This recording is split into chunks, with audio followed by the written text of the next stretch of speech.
बेखतर कूद पड़ा आतिश नमरूद में इश्क, बेखतर कूद पड़ा आतिश नमरूद में इश्क, इश्क है महवे तमाशा लबे बाम अभी। मोहतरम सामीन, अस्सलाम वालेकुम वरहमतुल्लाहि वबरकातुहू। इस्लाम के जानिसारों पर हमेशा हर दौर में मुश्किलें पेश आई हैं। वह दौर इब्राहीम अलैहिस्सलाम का हो या मोहम्मद सल्लल्लाहु अलैहि वसल्लम का। जब कभी भी इस्लाम में दाखिल होने वाले शख्स ने अपने इस्लाम का दावा किया है तो काफिरीन और मुशरिकीन ने हमेशा इन लोगों को सताया। इसी तरह हज़रत मुसअब बिन उमैर के साथ हुआ। ये सहाबी नबी सल्लल्लाहु अलैहि वसल्लम के हज़रत मुसअब बिन उमैर ये काफ़ी अमीर व कबीर घराने से ताल्लुक़ रखते थे। लेकिन जब इनके चचा को मालूम हुआ कि मेरा भतीजा ईमान ले आया है तो इनको बहुत डांटा और कहा कि बाप दादा की जायदाद पे ऐश करते हो। क्योंकि हज़रत मुसअब बिन उमैर जो थे वो हमेशा खुशबू में बसे रहते थे, अच्छे से अच्छा लिबास ज़ेबतन करते थे। मदीने की और मक्का की गली से जहाँ से गुज़रते थे तो वो गलियाँ खुशबू से महक जाया करती थीं। आप इतने नफीस इंसान थे। मुल्क शाम से तो आपके जोड़े बनकर तैयार होकर आते थे।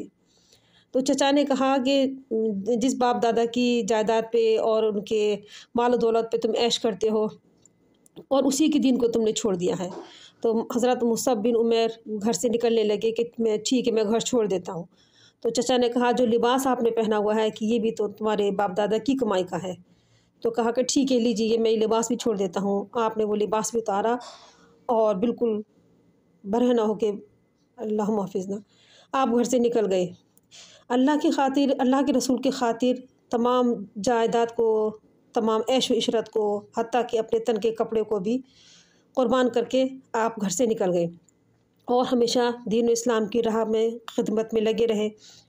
फिर नबी सल्लल्लाहु अलैहि वसल्लम ने हज़रत मुसअब बिन उमैर को मदीना भेजा। मदीना में वहाँ पर जाकर जब कोई सिर्फ कुछ ही लोग वहाँ पर ईमान लेकर आए थे, वहाँ के लोगों को कुरान पढ़ाया करते थे।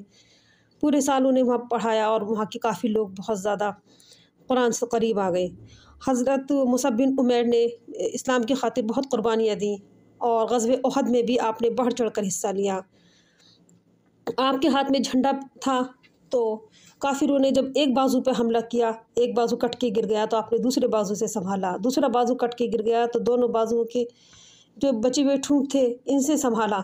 लेकिन जब आप पे इन पे भी हमला किया गया तो आप बेहोश होकर गिर गए। तो लोगों ने समझा कि नाउज़ुबिल्लाह नबी सल्लल्लाहु अलैहि वसल्लम शहीद हो गए, क्योंकि आप नबी पाक सल्लल्लाहु अलैहि वसल्लम के काफ़ी मुशाबा थे।